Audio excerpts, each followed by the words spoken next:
Hey yo.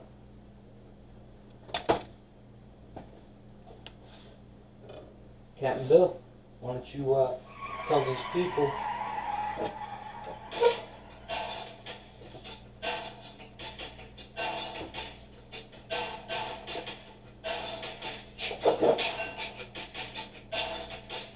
how did he do it? He'd be like, wait, some of these.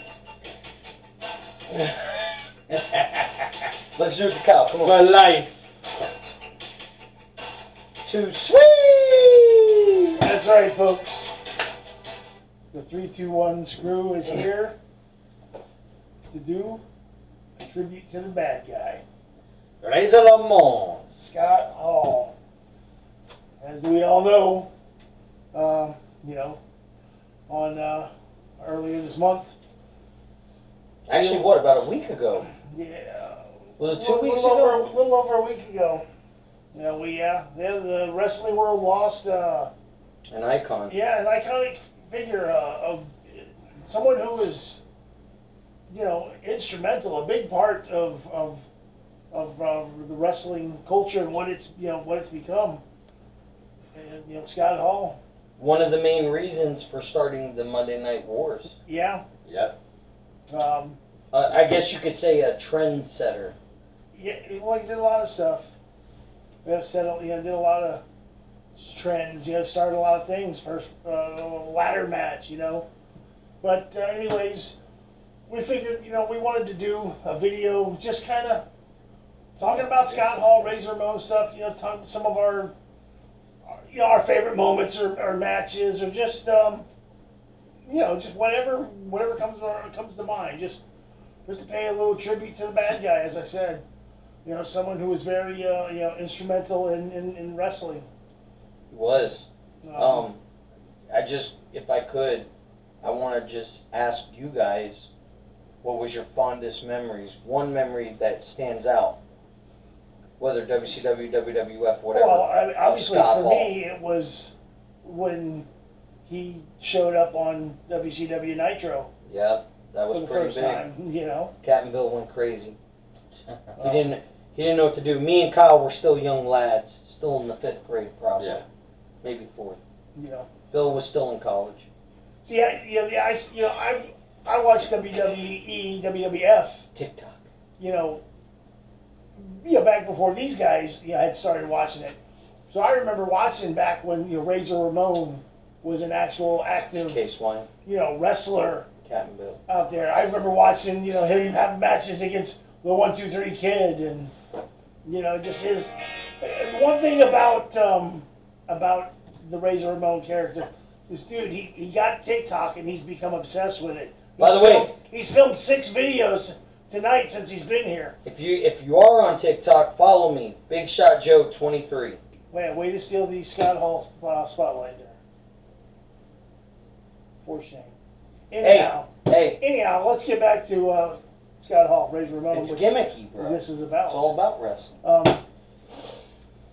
Anyways, the thing about that I remember about the Razor Ramon's, character, was the fact that he was just he had that, being from Miami, was where I'm from and grew up. Yeah. Even though technically Scott Hall was not from Miami, nor was he Cuban. No. Although he played. Although he lived in Florida most of his life. He played a Cuban immigrant, but he pulled it off perfectly, But he really he had that swagger, that Miami swagger about him, He was one of those characters that Vince McMahon had pictured, and it became a success. Like, gimmick character. Not just like, oh, this is Roman Reigns, he's a badass. He was. This is like a Doink the Clown, but successful. Or Scott Hall, Razor Ramon was the first like cool Undertaker guy, first cool wrestler. You know what I'm saying? Yeah, but he had his own shtick. Absolutely, Kyle. Do you know that his finishing move, Razor's Edge, is like one of the most protected finishing moves? Power bombs? Nobody ever kicked out of the Razor's Edge. Nobody? You sure? I'm 99.999% sure that nobody ever kicked out of Scott Hall's Razor's Edge when the Razor's Edge was done. In I can't speak for maybe WCW. In But WWF, WWE, nobody ever kicked out of the Razor's Edge. That means it was a protected move. Yes. It's like when a wrestler does kick out of a finisher, it's a big deal. At least back then. Yeah. You know. You know, that's the thing nowadays. You know, wrestling finishing moves aren't. The stigma about them isn't quite the same. You gotta really create your own move now. Well, just the stigma of a finishing move isn't the same as it was back in the day. A wrestler hit a finishing move. Yeah. That was it. Match was over. Done. Well, and the problem is now too with finishing. Like for instance, Damian Priest does the Razor's Edge pretty much, but he calls it something else. Right. The thing is, after a move has been around for so long, eventually you go down the list and it's like, all right, we're gonna reuse this move now. You know, like the DDT. That Charger kind of uses it. He does Yeah. too. He does too. Doesn't he do it more like a sit down? Right. Yeah, but like different variations, and like the stunner's being used like Right. that. Kevin Owens is using it now. So, you know, anyways, back to the the, topic at the hand. task at It's supposed to hand. be a tribute show, the Razor Ramon. Sorry, I get sidetracked like a lot. I Uh-oh. will take the blame for that. I am man enough to admit that. Well, Let's move on. So, yeah, I was going to ask you guys, when you guys think of Scott Hall, Razor Ramon, what comes to your mind, Kyle? One of my favorite moments is one of the best matches in You WrestleMania thief. history. Was the ladder match between Shawn Michaels Piece and of work. Razor Ramon. Yeah, I agree. Same thing, when I think of Scott Hall matches, there's two matches that come to mind. It's the Shawn Michaels ladder match, and oddly enough, it's the match against the 1-2-3 Kid when the 1-2-3 Kid beat him. Beat him. Because Yeah. 1-2-3 Kid, Was aka just the Sean kid. Waltman, was nobody. Nobody heard of him. He was like this. Well, he was just the kid in that match, and then after that match, Right, they called him the 1-2-3 Kid. But right. But yeah, he was a nobody. Nobody had ever heard of him. It was like, and Scott, Razor Ramon, just like, being funny. We're gonna let this kid, out of the crowd come out and I'll wrestle him, and he beats him, and it was like this. It was a big deal. Oh yeah, it was this whole big thing, and but I remember watching it happen, and saying I always remember that. But one of my fondest memories of Scott Hall was, yes, the ladder match, but Kyle said it first. I mean, he was the next in rotation. But You can say that's your favorite. yeah, it is mine. Scott Hall and Shawn Michaels, fantastic match. Kind of set the bar for ladder matches too. Because, yeah. I mean, it's one of the that first. was definitely the one that set the bar. But also, I want to say the curtain call. Yeah. Because of how controversial that Yeah. was. And the wrath Vince McMahon had on Triple H was horrendous. And because back in the day, kayfabe was a real thing. It was a no-no. No one knew. It was a no-no. There's a difference between real life and the characters. Oh, you see yeah. on screen. Heels don't hang out with good guys. no, It's they just- weren't You allowed see that to baby associate. face, you go the other way. The baby face and the heel. Psh. Scott Hall, with me, I mean, I had this love-hate relationship when it comes to Scott Hall. Because, well, for most of his career, he was the bad guy. He was a heel. And that he was good at. He was good at what he did. He made you not like him because of that. And, that was it. I didn't like him. However, at the same time, I was entertained by him. Yes. And when he come out, I knew there was going to be something Major. fun to watch. You know what I'm saying? When I used to love WCW when he come out and he did his surveys. Hey, yo, are you here to see WCW? Or Or are you here to see the NWO? That's like, check one more for the good guys, and just. Yeah. What do you think, Kyle? Of what? Of anything with Scott Hall? What do you think? Well, with me, as everybody knows, that I was basically a WWE, WWF guy. And I came in the the mid '99, so I didn't get to see much of Razor Ramon, Scott Hall, but I do remember that everybody knows when the NWO came about. That was an iconic moment right there. Bash at the Beach. You got the Outsiders. Well, when he showed up the first time though, and he come out and he made that one. He said that one line. You all know who I am, but you don't know why I'm here. And then at Bash at the Beach, it all came out. Well, no, at Bash at the Beach is when you discovered who The third man was.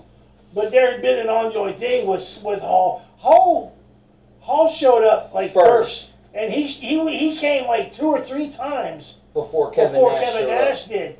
And then because he so finally, this is where the big boys so play, he finally huh? because he made the comment one week. He told Bischoff that he had a big surprise for him next week.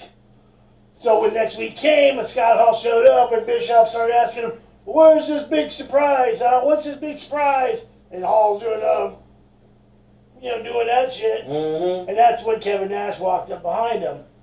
And so With his big old trucker hat. So this is where the big boys play and all that shit, We ain't here to play. And he talks about, listen to the adjective, play. We ain't here to play. And Go ahead, Kyle. Another WWE moment is when NWO came into the WWE and started messing with the likes of The Rock, Stone Cold Steve Austin. Stone Cold Steve Austin. Razor Ramon has some balls going up against those guys.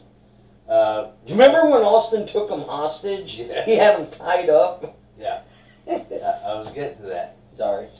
And then he also had WrestleMania 18 with Stone Cold Steve Austin, one of Scott Hall's last matches in WWE. He sold the shit out of a stunner, though, man. He took 2 of them. He took 2 of them, boom, and then he jumped like 20 feet in the air. Well, I'm exaggerating, but like 10 feet in the air, boom. So, Scott Hall was very entertaining, and he also made people look like $1 million in the ring, in my opinion. the other thing when I think of Scott Hall, too, iconic for his Intercontinental title run, too. When I think of the Intercontinental, there's 2 people that come to my mind. Mach and Scott Hall. There you go. Those are the first 2 guys that come to my mind, and if I had to pick the third one, it would be Kurt Hennig. And oh yeah, Kurt Hennig was a good Intercontinental champion. Real quick, And of course, there's Honky Tonk Man. Well, yeah. And his blue suede shoes. And then going back to another moment for me is I was actually at the 2014 induction ceremony, and I got to see Scott Hall, Razor Ramon, being inducted as Razor Ramon, and got to witness that one live. Yeah, Pretty that would cool. have been cool. That is cool. I do, real quick, I just want to point out about Scott Hall, we were talking about championships. He is in that category, too, where he was probably one of the most successful guys to never win a World Heavyweight Championship. Yeah, exactly. One of the greatest wrestlers to never win one. Jake the Snake, Kurt Hennig, Roddy Piper, Ricky the Dragon. No, Ricky the Dragon, I think, had the WCW title at one point. I'm not sure. But Superfly Snuka, guys like that, that never, they didn't get that brass ring, but they got, they had the stardom. They were main event players, but they never got the big one. Yeah. So I just thought that was an interesting Dustin fact. Rhodes. Dustin. Yeah. Oh Dustin yeah, Dustin Rhodes. Yeah. I want to say Dusty. Man, you crazy? That motherfucker had Not so Dusty, many NWA title wins. Of course, if what's too, Right or wrong? when you Right. think about Scott Hall, though, of course you can't help but think, you have to think about his, of course, his demons too.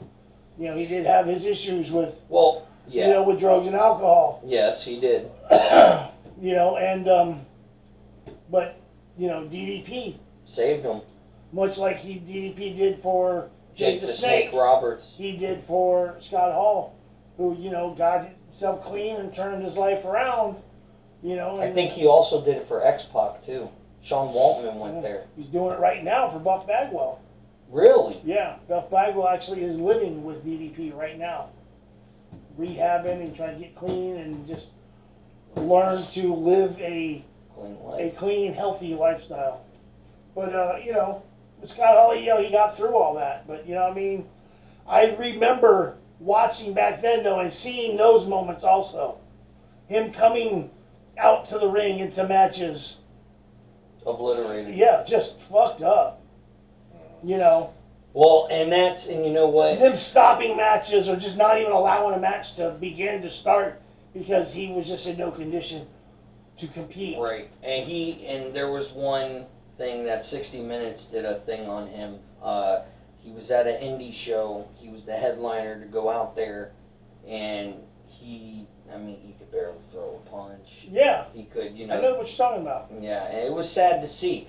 That's why I'm so proud to see these guys that were once my heroes. They are able to not redeem themselves, but they're able to go back to who they were before the substance abuse. Yeah. You know, and that's impressive.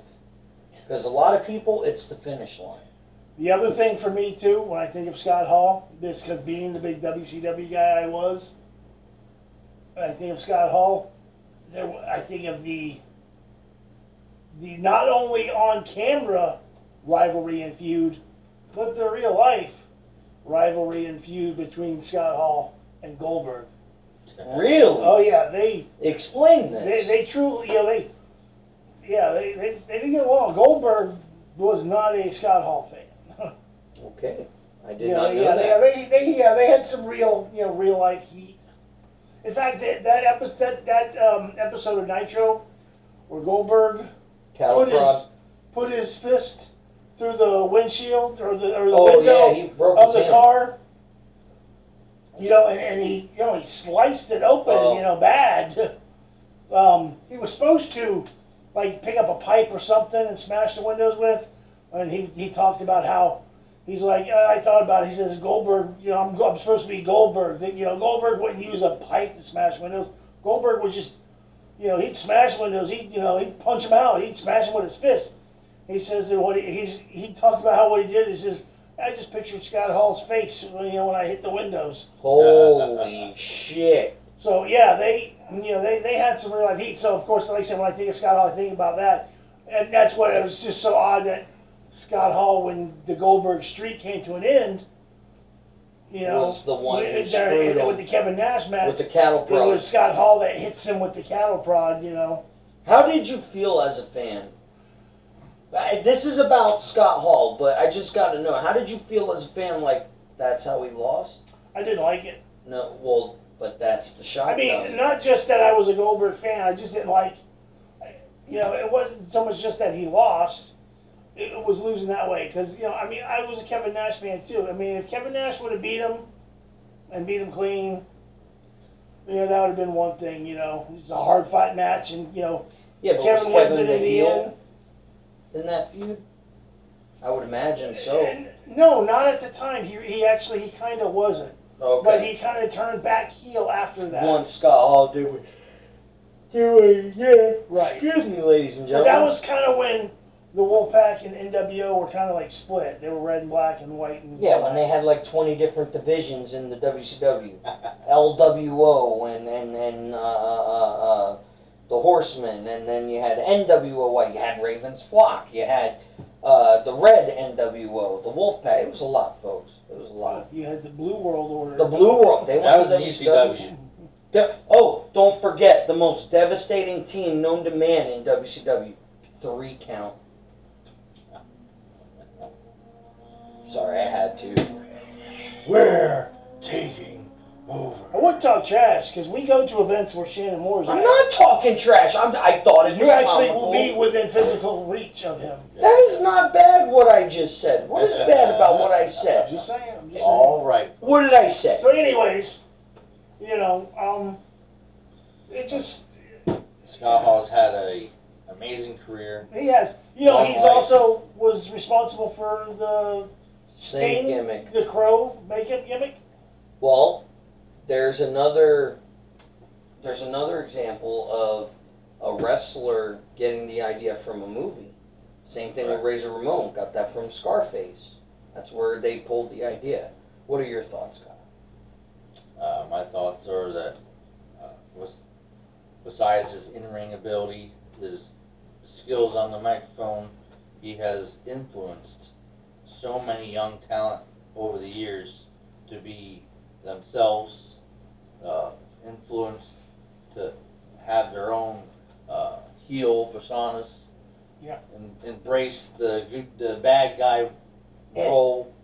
Exactly. And mind you, was so popular that Vince McMahon had to make a fake Razor Ramon. And a fake Diesel. And a fake Diesel. But now I asked myself, was that to take a play on the character because they left? Or was that to try to, hey, this is Razor and Diesel. I don't know what you're talking about. This is them. You know, I don't know. That didn't work. No, God, no, it didn't. Kane, thank God you are now Kane and not fake Diesel. Mayor of Knox County. Yeah. Right. Yeah, it's you know, it's I gotta admit, man, as a wrestling fan, it is sad when some of the these old school iconic guys Pass pass. But you know what that means? Scott Hall can now enter, and this is no disrespect, because this is something that 321 Screw does, into the RIP Invitational that we are going to be trying to do. He very well could yearly. be this year's Champion. the next Headlocks and Halos champion. We'll have to see. Will he dethrone the Macho Man? And when we do that, ladies and gentlemen, Bill has already informed me there are going to be some people that we did not include last time that will be entered in this time. Yes. So, well, what do you guys say about the bad guy? Was he truly the bad guy? Yeah, well, yeah, man. More He or made less. the bad guy look cool. He did. Machismo. He had that machismo. He And- did. and- Like I said, man, And his little toothpick flick. I wonder how many toothpicks he went through in his career. He probably went through a lot. I'm going to say a lot, Bill. He probably hit up a dollar store every chance he got, bought him a little thingy. I'm sure somebody in the back had a freaking thing of toothpick, or he just had it. Dude, he always had him in his ear, his backup, like hanging on his ear, like a pencil, I mean, let's just, honestly, stop and think about this for a second. How much is Scott Hall, Razor Ramon copied in not just in wrestling, just in general? How often people do that little walk thing? A lot. Not just wrestlers too. I mean, just I've had people come to my apartment, knock on the door, and they walk in the door. They do that I've done it. Scott Hall strut, coming into the door, People say, "Hey yo," people call you Chico. When you think of NWO, you can't think of it without Scott People Hall. do the, thing, which Scott Hall, I mean, he's like one of the first ones I remember seeing do that. That was him and Kevin that made that big. But yeah, Scott Hall. Yeah, when he did that thing, he would go like this in the ring, and then but he still used the Razor gimmick, because like when he did that, Razor Ramon did that, Right, yeah. right before he put him over for Just the what I'm Razor's saying. Edge.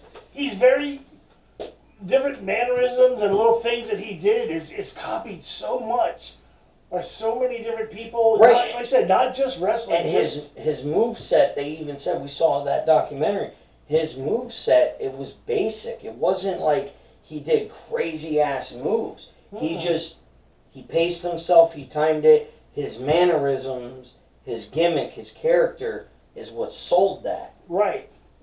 He was very. Yeah, he was very methodical with his matches. in the psychology. He was Exactly. very in tune with the way he performed in the ring. Right. He would do a move. He would do something, and he would take a little, a couple seconds extra, just to kind of let what he just did, let it Sink soak in a Let it little sink bit, in. Be like, I did just drop it. Yeah, Give me a he'll second. clothesline, he'll clothesline dude, and then just kind of, pander to the crowd or to the camera a little bit. And I do got to let the pain sink in. Yes, and I do got to agree with that documentary. Scott Hall did throw an awesome wrestling punch. He did. Yeah. He did. It was just the leg stomp with it and everything, dude. Honestly, that's where, whenever like me and my buddies would joke around wrestling as kids, I would do like a leg stomp when I would do fake punches and they're like, good sound effects. And I'm like, when I think about it, the one I saw doing that was Scott Hall. So I just, Yeah. So. It's it's a shame. It's a shame that all that all the stuff that he went through, all the demons that he beat, and all the shit that he overcome. I can't. And it's a hip replacement surgery. Is that He had hip replacement surgery, and there was some complications from the hip replacement surgery. He developed a clot. Oh. And then from I didn't know that. And because of the clot heart attacks. caused him to have the heart attacks. From what I heard, they were back to back. Right, and that put him, in ICU on life support, and I do want to say this. The family made the decision to take him off life support. I do want to backtrack real quick. There was another moment that I could say that none of us mentioned that I thought was awesome. I don't know about you guys. I know it was during the Triple H and Sting match at WrestleMania, but it was freaking cool when you saw the NWO come out and then DX came out. DX came out first. Did they come out first? DX came out first, helping, I think Shawn showed up first. Billy Gunn and... Oh, no, it was Billy Gunn, yeah. And then Jesse Shawn James, later. and then... Yeah, they all come out to help Triple H, which means that was the closest and we were then going to Hall, get. Nash, and Hogan That was the closest we were going to get to a dream match. Right. That was a very iconic moment because I thought so. Because DX was created because of the NWO. Yeah, and the Road Dogg was about to taste that razor's edge, man. I mean, because he was on him. Gray hair and all, he was on him. Had it not been for the NWO, there wouldn't have been a DX generation. If it hadn't been for the NWO, there wouldn't have needed to be a DX because to be honest, the NWO, the controversy that was played on screen between WCW and the NWO is what pretty much got the Monday Night Wars started. Yeah. Because people were getting interested in that segment. And think about it. And it just grew from there. Yeah, and it was 3 guys that left Vince's promotion and were already well-known names, and it's kind of like what's going on in today's wrestling world right now. 3 guys that left Vince's promotion. Hogan, Hall, and Yeah, Nash. but Hogan was already there. Hogan had been with WCW for a while. Okay, but still, I mean, Hogan was there up to 93. That's what made it worse. Hogan didn't just go from WWF right to WCW and become Hollywood. He left and went to WCW and was still that Hulk Hogan character, the red and yellow, good guy in WCW, and had been there for a while. And, these invaders come in, and then he,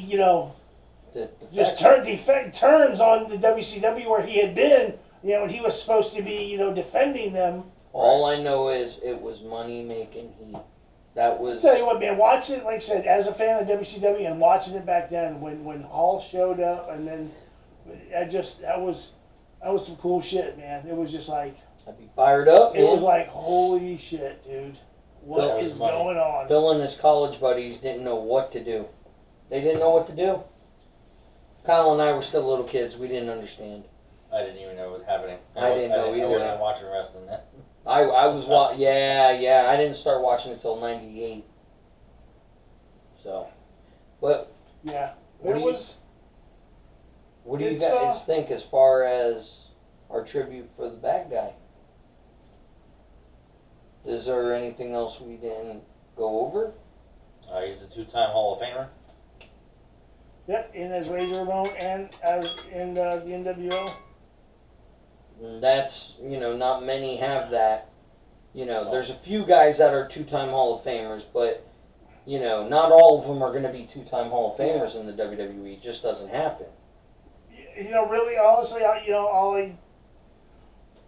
the only thing I got left that I would want to say is just, he was an iconic character who was, as we said earlier, was very instrumental and influential figure, a majorly instrumental and influential figure in the world of professional wrestling. 100 on that. He really did.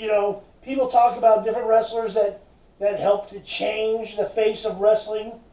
Scott Hall was one of those guys. He didn't do it on his own, but he was part of it. Him and Kevin Nash, the two of them together, as the outsiders, those two guys, they changed. They together changed. The face of wrestling. They kind of, like they talked about, the guaranteed money and contracts. Right. Before that, WWF guys, they didn't have that. One, maybe two guys. Supposedly, allegedly, Hogan said, he had a 10-year guaranteed deal that, back he signed in, I think 83. But the only one, I don't know, but the only one that we know for certain that had was, as they stated, was Mark Miro. Right. But, but now everybody gets like guaranteed money and contracts now. Right. So he's someone who obviously was very well, as you see from all the other wrestlers and their comments, since his passing, their comments and the different tributes and all that stuff, he was a very well, he was respected and yes, he was. obviously, respected and loved by a lot of people and is gonna be missed. Me and Kyle were at an ARW show here this past weekend at the local indie promotion that we have here in Brevard, Atomic Revolutionary Wrestling, and they had a big tribute at the beginning, at the start of the show. All the wrestlers come out to Razor Ramon, theme music. They all come out, surrounded the ring, and they did a 10-bell salute for him. It was pretty cool. I saw it on video. It was awesome. And yeah. All right. Yep, So he's gonna be missed. And I just, before we go, there's one thing I just want to read from Scott Hall, Razor Ramon's Hall of Fame induction of 2014. His little, now iconic, famous little quote, that he had: "Hard work pays off, dreams come true, bad times don't last, but bad guys do." So, I just want to say, hey yo, to the bad guy. Thank you to Scott Hall for all the great memories, all the legacy you left behind. Rest in peace, and thoughts and prayers go out to his family and friends and people that were close to him. Guys, you're gonna join me in a Too sweet. Too sweet. All right, folks. Thanks for joining us. We're gonna see Remember to you. hit that subscribe button. Give us a thumbs up. Ring that bell. Share this video with your We'll friends. see you next time right here on the 3, 2, 1. Screw.